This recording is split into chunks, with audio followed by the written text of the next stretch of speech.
Hey everyone, it is Top 5 Wednesday. Uh, Um, and this week's topic is top 5 books that represent your Hogwarts house. And I had just taken the test. Unfortunately, I hadn't taken it because I didn't want to sign up for Pottermore, but finally I gave in because I am still a fan of Harry Potter, and I figured, you know what, I may as well figure it out because I was a little unsure of what house I would be in. Like, there was another quiz on a different site that said, I think, said Slytherin, and then another one said Hufflepuff. And I think I do maybe exhibit some of those traits. Well, maybe not Slytherin so much, but I think I do exhibit some Hufflepuff traits. But I think I think Ravenclaw fits perfectly for me. It like feels right. So, and that's what the Pottermore Sword Hat quiz said. So here are my top 5 books that I think a Ravenclaw would read, which I'm a little uncertain about my choices, but I'm gonna go ahead and do it anyway. I am gonna go ahead and stick with those choices. So first, I'm gonna tell you the ones that I don't have copies of the books anymore. And those are, okay, the first one is Jane Eyre by Charlotte. I think it's Charlotte Bronte. I know it's one of the Bronte sisters. I think it's Charlotte Bronte. And the only reason I do not have that copy is because I gave it to my cousin because I think she would enjoy it and everything. So I gave it to her to read. But Jane Eyre, if you don't know, I think most people do know, it's about a girl, Jane, she loves, her parents died, she's an orphan, she's for a few years of her life, I think 10 years of her life, she's forced to live with her aunt and her cousins who are really mean and bully her, and then eventually she is able to escape that life and goes to a school, Lowood School, which is not that great either, because the schoolmaster is very aggressive in how he disciplines the girls at the school, but eventually when eventually she makes at least a couple friends there. One of the students, Helen, who is very spiritual and has strong faith and tries to be a really good person. Even if people treat her horribly, she still tries to be a good person. But then eventually that girl, she dies because the school isn't very good at taking care of its students. So the girl contacts the typhus virus and dies. But Jane stays at the school and is a teacher for 2 years, and then eventually she decides to seek a new situation, that's what she says, and that's actually what she says in the book, and she becomes a governess for a little French girl who is the ward, which is essentially she could be this guy's daughter, but but you don't know for sure if she is.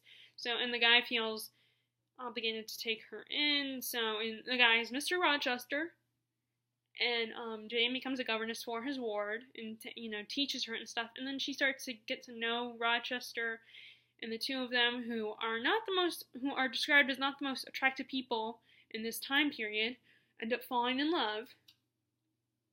And that's basically what it's about. And I think it would be a good Ravenclaw book because Jane is educated, she's smart, she's very intelligent, she's a very assertive young woman. She has a bit of a temper when she's a little girl, but she learns to control that temper. She's very compassionate and understanding of people, and she's very independent and very strong-willed, has a very strong moral compass, and I feel like she's very, very wise, but not to the point of, like, she thinks she knows everything. She doesn't think she knows everything, but and I think that exhibits a lot of female traits of a Ravenclaw. And I also think Rowena Ravenclaw would really appreciate that. It's about a woman who is very strong-willed, is a very strong, confident, independent woman, and is very intelligent. So that's why I think Jane Eyre would be a book for Ravenclaws. Okay, so the next one I have that I do not have a copy of is Morning Come Quickly. And by the way, I don't know how to get the pictures from the internet to post them on the screen. I don't know how to do that. I'm still figuring this all out. So I can't really show you any copies of it via that way. But Morning Come Quickly it's been a long time since I read it. But I do remember that it's a bit of a thriller. And it also deals with the psychology and human nature. And I think one of the main things that got my attention was that it was about a woman who has dissociative identity disorder, I think. But again, it's been a long time since I read it. And I think this would be a good read. Again, a good read for Ravenclaws. It deals with, the study of humans and the psychology of humans, and it has a bit of a mystery. And, okay, this, unfortunately, like I said, it's been a long time since I read this book, so this one is a little harder for me to, say. I'm going off of the basics from what I remember of the story. And so, basically, I just think it would also be a good because of what it deals with, the themes of the book. Okay, so now on to the books I actually have copies of. Okay, so the first one is Fahrenheit 451 by Ray Bradbury. This is a classic that a lot of people probably had to read in like high school or middle school. It might have been middle school that I had to read this, but I remember loving this book. Again, another book that has been a long time since I read it, but from what I remember, it's about this it's like a dystopian storyline. It's about this fireman who, like, his job is to, and yes, sad to say, it's about burning. His job is to burn books because this is a world. This is kind of like 1984, from what I know about 1984, where it's like the government tries to control people and books, and if you are well read and you read and you're educated, then that's not good because then the government can't control you. And so it's this guy's job to burn the books, and he meets these people, and I was reminded of this because I read the back, but he meets these two people who remind him of the importance and value of books and a world with books, and how learning is very important, and that you shouldn't destroy books because it makes you an individual. It helps educate you, and for obvious reasons, that's why I think it would be a Ravenclaw book, because it reminds us why we value learning and why we value books. And again, I definitely need to reread this book to refresh my memory so I could explain this better. But so, yeah, this Fahrenheit 451 is a good book. Okay, so next, so Julie from Pages and Pens reminded me that Luna Lovegood is a Ravenclaw, so, like her, I felt the need to pick a book that was more whimsical and magical and kind of fit Luna's personality more. And that's Alice in Wonderland and Through the Looking Glass by Lewis Carroll. Let me see. Yep, there are two. Well, there are two L's also. I forgot that there were two L's. I remember there were two R's in the guy's last name. But most people know what this book is about, in case you don't, which would be really surprising. But about this girl, Alice, who she's very intelligent for her age, and she ends up going down the rabbit hole and gets sucked into this crazy world that's full of mad people. Mad as in crazy mad, not mad as in angry mad, but crazy people who, and it's a very illogical world, but there is some sort of logic to the logicness of the world. And Alice is trying to get back home. She meets all these whimsical, crazy characters, like a caterpillar, and she goes to a tea party that's run by a Mad Hatter,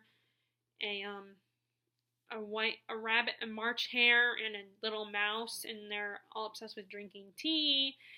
And the Mad Hatter asks Alice to solve this riddle that seems unsolvable. I mean, I believe there is an answer to the riddle, but I don't know what. I never bothered to figure out what it was, which is, why is a raven like a writing desk? I don't know if anyone knows what the answer to that riddle is. Then maybe you can tell me in the comments, because I never figured out what the answer was. And where she meets the Queen of Hearts, who was all about chopping off people's heads if they don't do things the way she likes them done. And Alice ends up being put on trial at one point because they're trying to figure out who stole the Queen of Hearts' tarts, and she becomes a witness. And then there's the whole, and then at one point the next story is where she goes to the Looking Glass, and again meets a lot of colorful characters. I don't remember that one that well because a lot of people do not. They used aspects of that story in different adaptations of the book and on-screen adaptations, but that one's not as well known. And even though I read it, I don't remember it. But I know she gets caught in the middle of a war between the White Queen and the Red Queen, which, by the way, the Red Queen is different from the Queen of Hearts. A lot of people in screen adaptations combine the Red Queen and the Queen of Hearts, but they're two different characters. But this, like I said, this kind of reminds me of Luna Lovegood. It's full of whimsy and illogic and magic and fun, but it also has a little bit of a unique logic to it, I feel like. It's not just, it's illogical, but it's logical in its illogicalness, which I don't know if that makes sense, but I think it has a different kind of wisdom to it. Although they say that, that when Lewis Carroll was writing this book, he was a little high. So, maybe I'm wrong about it. But, and like I said, I'm a little uncertain about my selections. And maybe this is the worst selection I chose. I hope, and if you guys comment about it, I really hope you're nice about it if you think it is bad, if they're bad choices. Because, I just found out that I was a Ravenclaw, so I'm kind of still learning to not just get the basics of what represents a Ravenclaw, what the traits of a Ravenclaw are. I know what they were because from the books. So, I'm sorry, I'm a little insecure, I'm a little uncertain about this, and I get a little worried that I'm not doing this, I'm not picking the right kind of books. I think I am. Okay, but so, like I said, I feel like this represents Luna Lovegood in a way, and I think she would enjoy this book, and I think a lot of Ravenclaws would enjoy this as like a little more lighthearted read, and more relaxing. Okay, so next, the last one I chose is the Sherlock Holmes novels. These are the collections that Arthur Conan Doyle wrote. All the stories about the famous detective. And this is basically Sherlock Holmes. If you're unfamiliar, is this famous detective who is super intelligent, and he's all about deduction, and he notices every little detail and knows how important every little detail can be to solve a case. And most of the time, he is smarter than the police in the stories. And then you have his partner is Dr. Watson, who is the one who narrates all the stories. And I think definitely Sherlock Holmes would be a Ravenclaw because he's very smart and very clever. Although he does have a few Slytherin-like traits because he's a bit from what I know. But I think this would be and it's also a very fun read, if you like this kind of mystery solving. I can understand where for some it might get a little boring, but I'm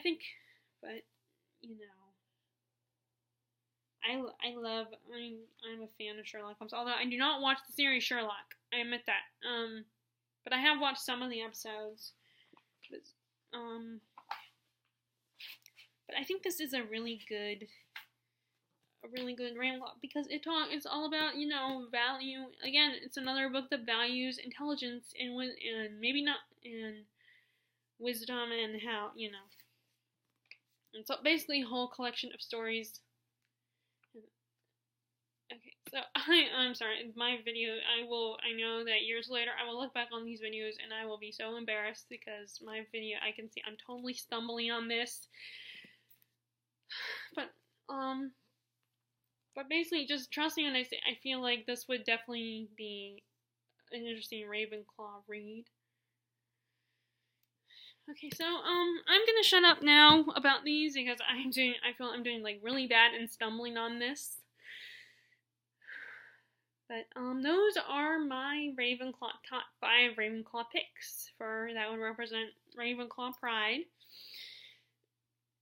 I hope you guys agree with them, and I hope you enjoyed my selections. Alright, thank you for listening.